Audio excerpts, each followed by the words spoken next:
Muy buenos días, nos encontramos hoy en nuestro podcast semanal Hablemos de nuestros derechos,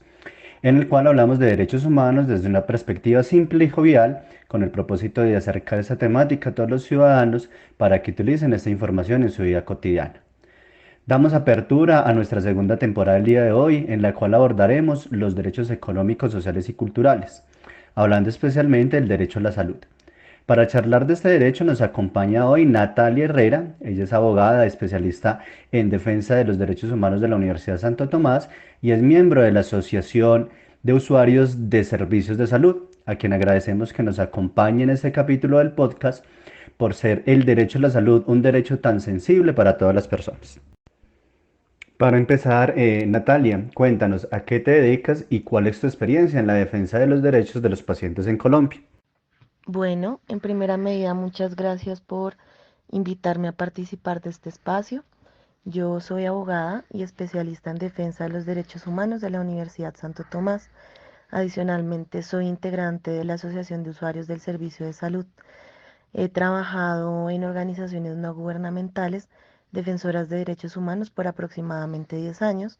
dedicándome especialmente al tema de los derechos económicos, sociales, culturales y ambientales. Además, hago parte de una asociación de usuarios del servicio de salud, por medio de la cual canalizamos inconformidades de los pacientes hacia diferentes EPS e IPS. Entrando en materia, en lo que tiene que ver con el derecho a la salud, es importante hablar de los instrumentos internacionales de derechos humanos en los que se encuentra consagrado este derecho. Cuéntanos, Natalia, cuáles son estos instrumentos y cómo se encuentra consagrado especialmente el derecho a la salud en ellos. Existen numerosos instrumentos internacionales que reconocen el derecho a la salud, como la Declaración Universal de los Derechos Humanos, en donde se establece que toda persona tiene derecho a un nivel de vida adecuado que le asegure, así como a su familia, la salud y en especial la alimentación, el vestido, la vivienda, la asistencia médica y los servicios sociales necesarios. Adicionalmente, en el Sistema Universal también encontramos el Pacto Internacional de Derechos Económicos, Sociales y Culturales, donde se encuentra un contenido más amplio del derecho a la salud. Así, en virtud del párrafo 1 del artículo 12 del pacto, los Estados partes reconocen el derecho de toda persona al disfrute del más alto nivel posible de salud física y mental, y por su parte, en el párrafo 2 del artículo 12 se establecen, a título de ejemplo, diversas medidas que deberán adoptar los Estados partes a fin de asegurar la plena efectividad de este derecho. Además, el derecho a la salud también está reconocido particularmente en el inciso cuarto del apartado D del artículo 5 de la Convención Internacional sobre la Eliminación de todas las formas de discriminación racial de 1965, también en el apartado F del párrafo 1 del artículo 11 y el artículo 12 de la Convención sobre la Eliminación de todas las formas de discriminación contra la mujer de 1979, así como en el artículo 24 de la Convención sobre los Derechos del Niño de 1989. Varios instrumentos regionales de derechos humanos también reconocen el derecho a la salud, como la Carta Social Europea de 1961 en su forma revisada en el artículo 11, la Carta Africana de Derechos Humanos y de los Pueblos de 1981 en su artículo 16 y el protocolo adicional a la Convención Americana sobre Derechos Humanos en materia de derechos económicos, sociales y culturales de 1988 en su artículo 10.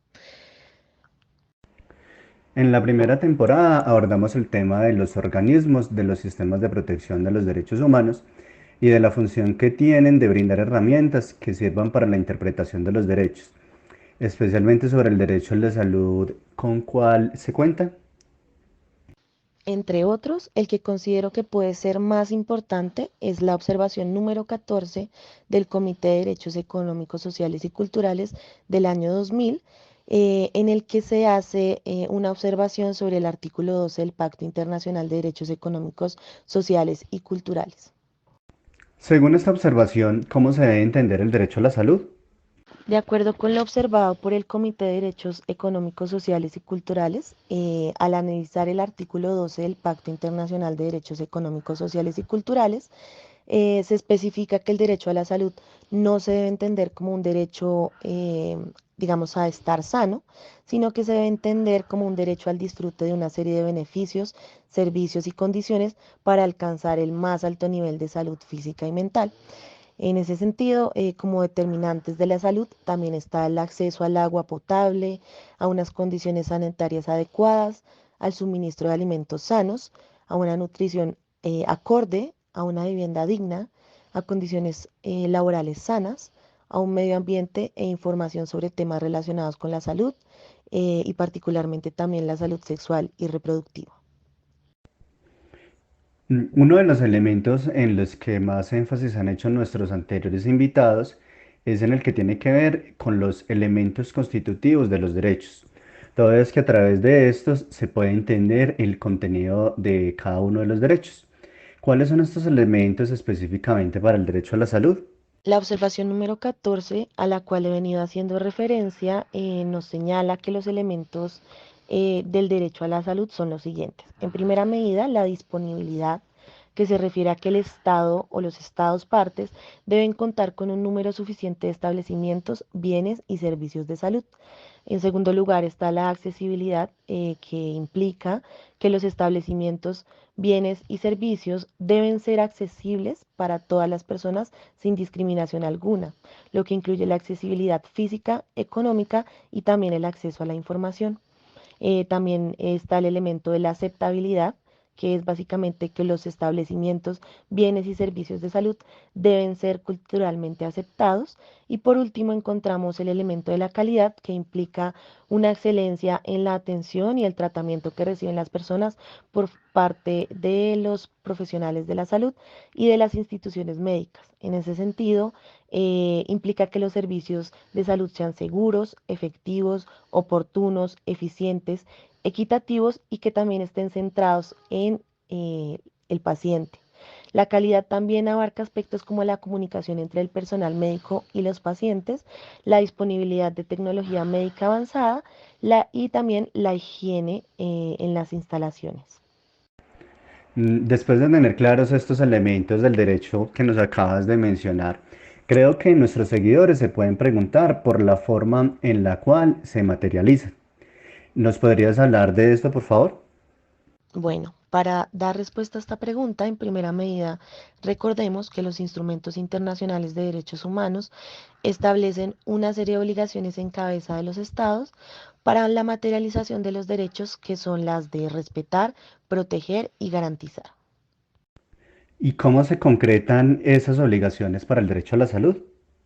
Bueno, para que las personas que nos están oyendo puedan tener una mayor claridad frente a esta respuesta y cómo se materializan las obligaciones en materia del derecho a la salud, voy a abordar cada una de ellas. Entonces, en primer lugar, la obligación de respetar implica que los estados deben abstenerse de negar o de limitar el acceso igualitario de todas las personas a los servicios de salud preventivos, curativos y paliativos. Dentro de esta obligación también, digamos, cabe que los estados deben abstenerse de imponer prácticas discriminatorias, especialmente en contra de grupos poblacionales históricamente discriminados. Un aspecto particular y muy importante es el que tiene que ver con que el Estado no puede prohibir prácticas curativas tradicionales. Y por último, me gustaría resaltar que hace parte de esta obligación que el Estado no puede aplicar tratamientos médicos coercitivos. En la obligación de proteger implica que los estados deben adoptar leyes u otras medidas para velar por el acceso igualitario a la atención a la salud proporcionadas por terceros y velar porque en el caso en el que se presente la privatización del sector de la salud, esto no represente una amenaza para la disponibilidad, accesibilidad, aceptabilidad y calidad de los servicios de atención de salud. Y por último, en lo que tiene que ver con la obligación de garantizar o de cumplir, podemos afirmar que esta es la que implica un mayor esfuerzo por parte de los estados y por parte de las autoridades y se puede evidenciar en que los estados deben, entre otras cosas, reconocer el derecho a la salud en su ordenamiento jurídico, velar por el acceso igualitario de todas las personas a los factores determinantes básicos de la salud, como los alimentos nutritivos sanos, el agua potable, los servicios básicos de saneamiento y una vivienda pues en condiciones aptas y también saludables, ¿no? También deben garantizar la existencia de un número suficiente de hospitales, clínicas y otros centros de salud en su territorio. Deben establecer un sistema de seguro de salud público, privado mixto que sea asequible a todas las personas y también deben adoptar medidas contra los peligros que para la salud representan la contaminación del medio ambiente, ¿no? Entonces, a partir de todas, digamos, estas maneras de garantizar el derecho a la salud, podemos afirmar que en efecto esta es la obligación que requiere un mayor esfuerzo por parte de los estados para su cumplimiento. Bueno, ¿y si el Estado incumple estas obligaciones, qué puede suceder? Bueno, cuando los estados incumplen con estas obligaciones internacionales, podemos concluir o establecer que estamos ante una violación del derecho a la salud. Sin embargo, para determinar la violación del derecho a la salud, es importante diferenciar entre la incapacidad de un Estado parte de cumplir con las obligaciones del artículo 12 a su renuencia a cumplirlas, ¿no? Entonces, esto básicamente se desprende del párrafo 1 del artículo 12 que establece que se debe garantizar el nivel más alto posible de salud y además el párrafo 1 del artículo 2 en virtud del cual cada Estado tiene la obligación de adoptar las medidas necesarias hasta el máximo de los recursos con los que disponga. Aquel Estado que no esté dispuesto a utilizar el máximo de los recursos disponibles para garantizar el derecho a la salud estaría entonces violando las obligaciones contenidas en el artículo 12 del Pacto Internacional de Derechos Económicos, Sociales y Culturales. Si un Estado argumenta que la limitación de recursos imposibilita el cumplimiento de sus obligaciones en virtud del pacto, deberá en efecto demostrar que hizo todo lo posible por utilizar todos los recursos para satisfacer las obligaciones. Sin embargo, en ninguna circunstancia se podrá justificar el incumplimiento de las obligaciones básicas en materia de salud. En ese sentido, los estados pueden violar el derecho a la salud mediante su acción directa, actos de comisión o la de otras entidades que no se encuentren suficientemente reglamentadas por los estados. Eh, También pueden violar el derecho a la salud adoptando medidas regresivas que sean incompatibles con las obligaciones básicas. Y también podemos decir que se presenta una violación del derecho a la salud cuando los estados no adoptan las medidas necesarias que surgen de las obligaciones legales, es decir, por omisión. Entonces, para presentar un ejemplo a nuestros oyentes sobre las violaciones de las obligaciones de respetar, podríamos entonces señalar las acciones políticas o leyes de los estados que vayan en contravención de las normas establecidas en el artículo 12 del pacto. Frente a las violaciones de las obligaciones de proteger, podríamos señalar la falta de adopción de todas las medidas necesarias para proteger dentro de su jurisdicción a las personas contra las violaciones al derecho a la salud por parte de terceros. Y en lo que tiene que ver con las violaciones de la obligación de cumplir, podríamos resaltar la falta de adopción de medidas necesarias para que el derecho a la salud sea efectivo. Ahora bien, abordando una problemática actual como lo es el desabastecimiento de medicamentos, ¿cuál es la normativa internacional que protege a la población colombiana? Bueno, en primer lugar, se encuentra la Declaración Universal de Derechos Humanos. También, como hemos mencionado previamente, tenemos el Pacto Internacional de Derechos Económicos, Sociales y Culturales, específicamente lo establecido en el artículo 12, al cual hace referencia a la observación general número 14, que establece el derecho al disfrute del más alto nivel de salud posible, y la observación general número 20, que señala la no discriminación en los derechos económicos, sociales y culturales, y también la observación número 22, que tiene que ver con la salud sexual y reproductiva, que también se encuentra contemplada en el Comité para la Eliminación de la Discriminación contra la Mujer, específicamente en su recomendación general número 24, que hace referencia a la mujer y a la salud, entre muchas otras cosas. ¿Cómo se aborda esta situación de desabastecimiento a la luz de la observación general número 14? Bueno, de acuerdo a lo establecido en el párrafo 52 de la observación general 14, es dable concluir que existe una violación de la obligación de cumplir cuando el Estado no adopta las medidas necesarias para dar efectividad al derecho a la salud. Esto puede ocurrir, por ejemplo, cuando no se adoptan o no se aplica una política nacional que garantice el derecho a la salud o cuando existe una asignación inadecuada de recursos públicos que impide el disfrute al derecho por parte de los particulares o grupos y especialmente las personas vulnerables y marginadas.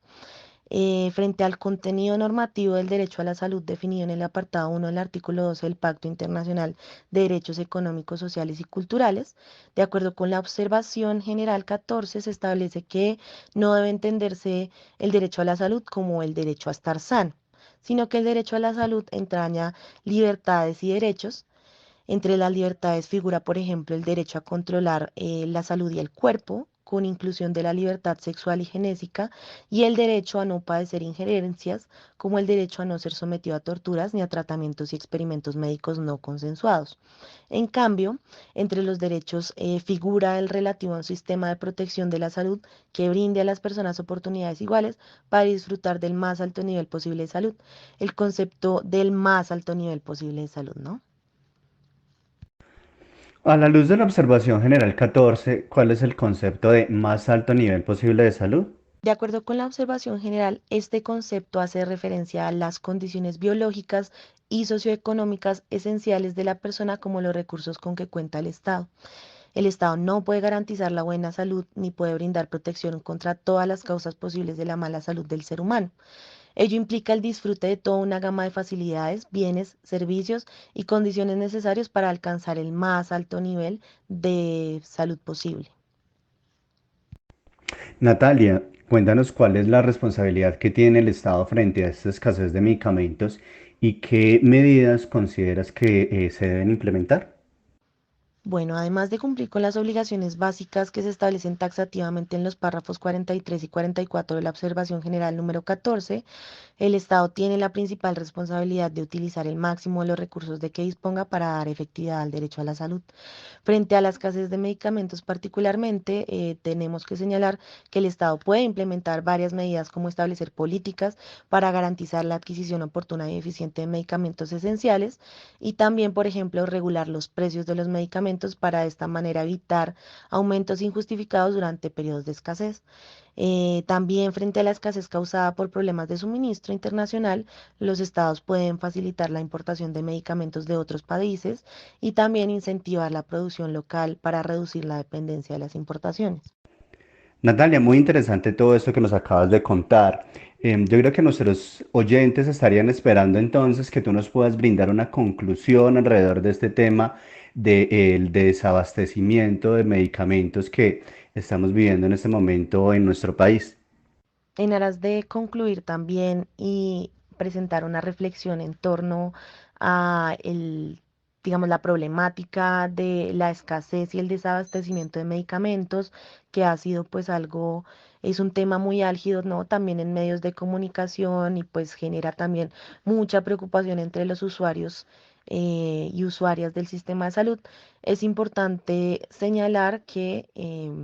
digamos que lo que ha dicho el Ministerio de Salud sobre este tema particular es que esto no es un fenómeno nuevo, sino que por el contrario es algo que se viene presentando desde tiempo atrás y que se ha acentuado particularmente desde la pandemia del COVID-19. No obstante, el Ministerio de Salud y el INVIMA desde el año 2022 se encuentran articulando esfuerzos en aras de superar los problemas en la disponibilidad de los medicamentos. Particularmente, según lo que ha mencionado el Ministerio de Salud, entre agosto y septiembre de 2022 se llevaron a cabo una serie de mesas de trabajo con gremios del sector salud, incluyendo la industria, los gestores, las EPS, las IPS y otras organizaciones de usuarios, particularmente la organización en la que yo integro. Nosotros participamos de estas mesas de trabajo y en el marco de estas mesas pues se adquirieron unos compromisos por parte de todos los actores, incluyendo particularmente el reporte de datos al ministerio para poder hacer un seguimiento a la disponibilidad de los medicamentos. Sin embargo, es importante mencionar que no todos los gremios pues han generado los reportes que se acordó diligenciar en estas mesas de trabajo. También es importante señalar que el Ministerio de Salud, pues en el marco como de estas mesas de trabajo, se comprometió a desarrollar un sistema de monitoreo sobre el estado de abastecimiento de los medicamentos y también para generar alertas tempranas sobre problemas relacionados con esta situación a través de un formato de reporte por cada tipo de actor sobre las dificultades en el suministro incluyendo parámetros considerados necesarios para adelantar el seguimiento. Entonces, con base en estos formatos y en la información que todos los actores proporcionan al ministerio, pues en efecto se está llevando a cabo pues este monitoreo, ¿no? Entonces es muy importante también eh, contar con información actualizada, ¿sí? En aras de llevar un monitoreo del abastecimiento de medicamentos en Colombia, pues que en efecto responda a información verídica y pues que se pueda comprobar, ¿no? Entonces, de acuerdo con este monitoreo que ha hecho el Ministerio de Salud, se ha podido concluir que los problemas de abastecimiento obedecen en su mayoría a un tema de escasez, lo cual no, pues no solo se presenta, digamos, en Colombia, sino que es un problema a nivel global que va en aumento debido a diferentes factores y por eso es importante tener clara la diferencia entre lo que es el desabastecimiento, que es una ausencia total y durante un tiempo prolongado de un medicamento, y otra parte, la escasez, que tiene que ver con una disminución temporal en las cantidades disponibles de un medicamento y que conlleva también la dificultad para encontrarlo aun cuando hay disponibilidad en el mercado.